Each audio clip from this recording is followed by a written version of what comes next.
భయానికి గురి చేయొద్దు. రైట్. ఎస్, ఒక్కసారి మస్తాన్ రావు గారితో మాట్లాడి బీజేపీ నాయకులతో మాట్లాడదాం. మస్తాన్ రావు గారు నమస్కారం అండి. నమస్తే అండి విజయ్ గారు. నమస్తే. ఎస్, అంటే క్లియర్ కట్గా చెప్తున్నారు బీఆర్ఎస్ నుంచి ఇన్ కేసు కవిత గారు పార్టీ నుంచి వెళ్ళిపోయినా కానీ అది పెద్ద విషయం ఏం కాదన్నట్లు తేల్చి చెప్పేస్తున్నారు వాళ్ళు.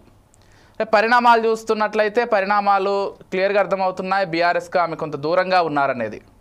సరే, కేసీఆర్ గారు మళ్ళీ కలుపుకొని వెళ్తారా లేదా అనేది అది భవిష్యత్తు నిర్ణయిస్తుంది. ప్రస్తుతానికైతే ఆమె పార్టీకి దూరంగా ఉన్నారు, పార్టీ కార్యక్రమాలకు దూరంగా ఉంటున్నారు.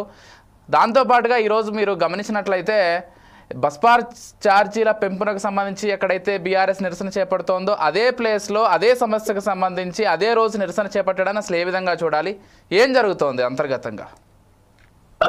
గుడ్ ఈవినింగ్ అండి. ప్యానెల్లో ఉన్న పెద్దలకు, కోర్సు వీక్షకులు మీకు కూడా.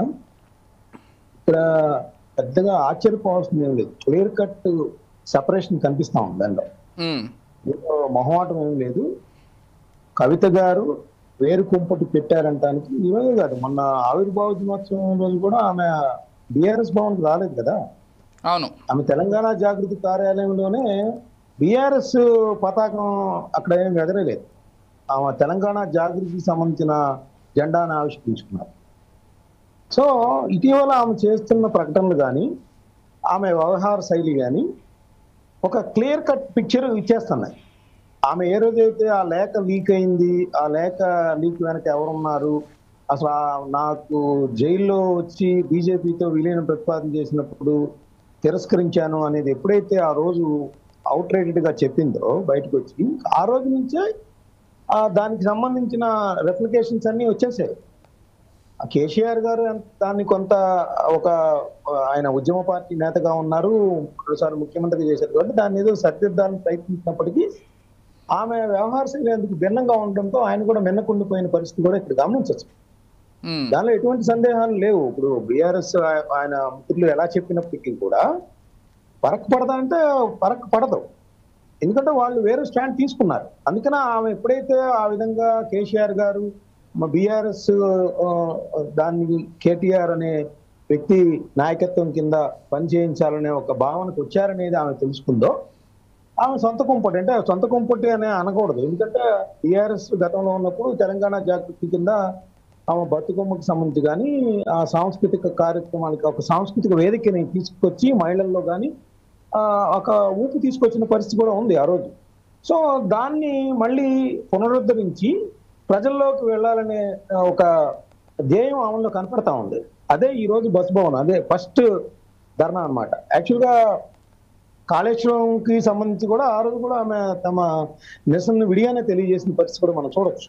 సో ఇవన్నీ ఏంటంటే ఖచ్చితంగా ఆమె ఆ లోపాయకారి ఒప్పందాలు ఏదైతే బీజేపీతో జరుగుతున్నాయని ఆమె బయట ప్రపంచానికి చెప్పిందో దానికి సంబంధించిన వాస్తవాలు తెలిస్తే కేటీఆర్ గారికి సంబంధించిన కొన్ని రహస్యాలు బయటపడతాయి అనేది కూడా ఆమె మాటల ద్వారా మనం వ్యక్తం చేసుకోవచ్చు. ఎందుకంటే ఆమె ఎప్పటికీ మొన్న కూడా ఏమందంటే కేసీఆర్ నాయకత్వం కింద పనిచేయడానికి నేను సిద్ధంగా ఉన్నాను కానీ కేటీఆర్ని గౌరవిస్తానని చెప్పింది. అంటే కేటీఆర్ నాయకత్వంలో ఆమె పనిచేస్తానికి సిద్ధంగా లేదు, ఇది క్లియర్, దానిలో ఎటువంటి ఇది లేదు. అదే ఇప్పుడు బస్ భవన్ దగ్గర అక్కడి నుంచి బీనైపోయిందని చెప్పొచ్చు. ఇక్కడి నుంచి క్లియర్ కట్ గా బీఆర్ఎస్ తెలంగాణ జాగృతి వేరువేరుగా ఇక్కడి నుంచి పయనించబోతున్నాయంటానికి స్పష్టమైన సంకేతాలను ఇచ్చింది.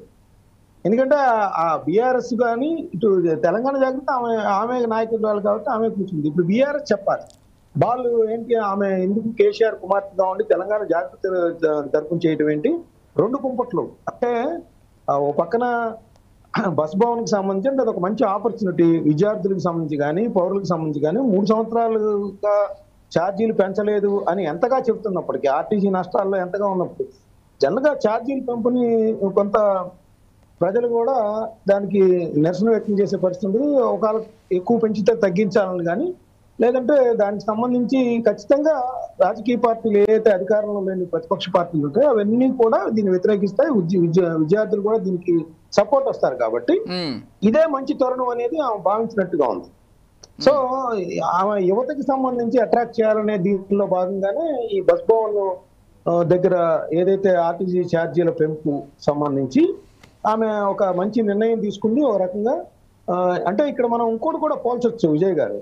యాక్చువల్ గా మనం ఆంధ్రప్రదేశ్ విషయానికి వస్తే ఏ విధమైన పోరాటాలు జరుగుతూ ఉన్నాయో, ఒక కుర్చీ హిస్సా కుర్చీగా అంటారు. అంటే ఎప్పుడైనా కూడా అధికారం అనే దాని వచ్చినప్పుడు ఈ రెప్లికేషన్స్ బయటపడతాయి. అంతే కదా. అయితే ఏంటి, ఖచ్చితంగా అంటే ఇప్పుడు మనం అల్టిమేట్ గా కేసీఆర్ గారు ముఖ్యమంత్రిగా ఉన్న రోజులు ఇవేవి బయటకు రావు.